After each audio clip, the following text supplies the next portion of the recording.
Assalamualaikum dan selamat pagi murid. Kita bertemu lagi pada pagi ini dalam mata pelajaran Bahasa Melayu Unit 11, Kita Selamat di Sini.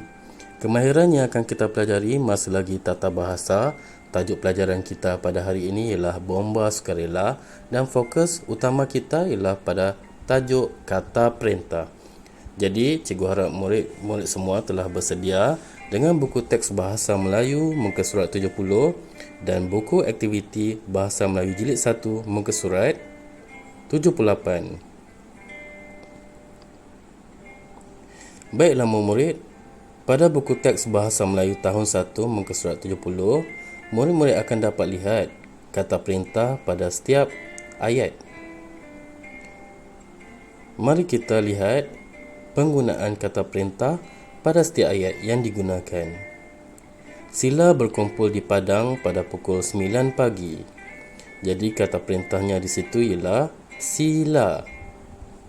S-I-C-L-A lah. Kedua, harap berikan perhatian semasa pasukan bomba sukarela membuat pertunjukan. Kata perintahnya ialah harap. H-A-R-A-P, rap. Harap.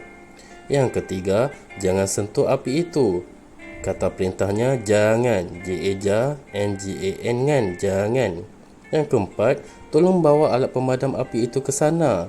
Kata perintah yang digunakan ialah tolong. T-O-L-O-N-G, long. Tolong.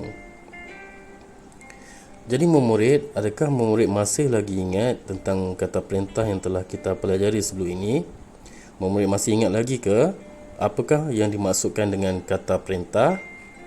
Kata perintah bertujuan untuk menimbulkan tindak balas terhadap perintah, arahan, larangan dan sebagainya.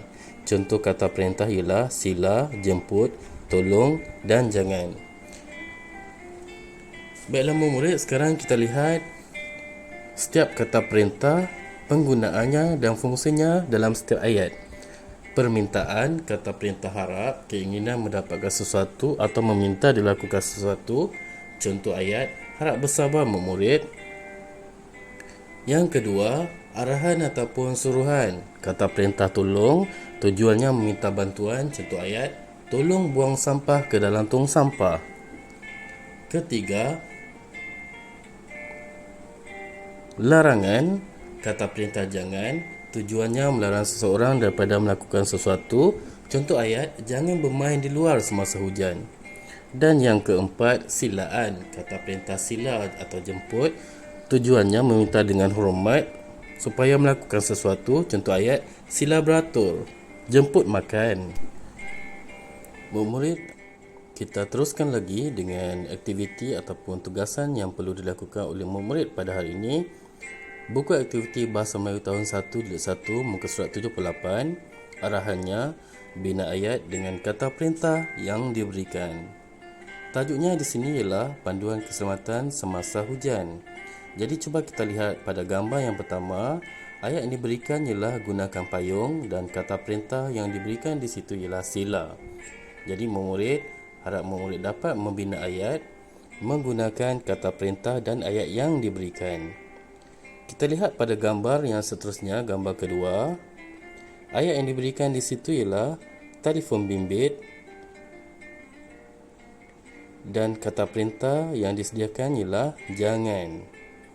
Cuba murid bina ayat menggunakan kata perintah dan ayat yang diberikan. Dan gambar yang ketiga, ayatnya duduk dalam rumah dan kata perintah yang digunakan ialah harap.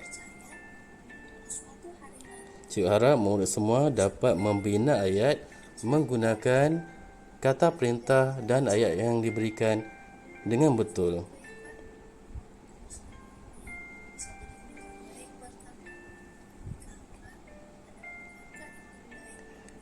Baiklah murid-murid, cikgu harap murid semua telah jelas dan faham dengan topik yang kita pelajari pada hari ini, iaitu kata perintah.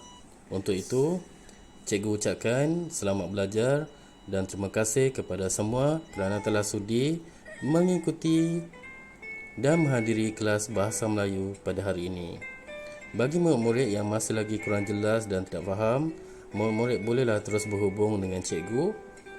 Dan itu saja untuk kali ini. Kita jumpa pada video yang akan datang. Terima kasih. Assalamualaikum.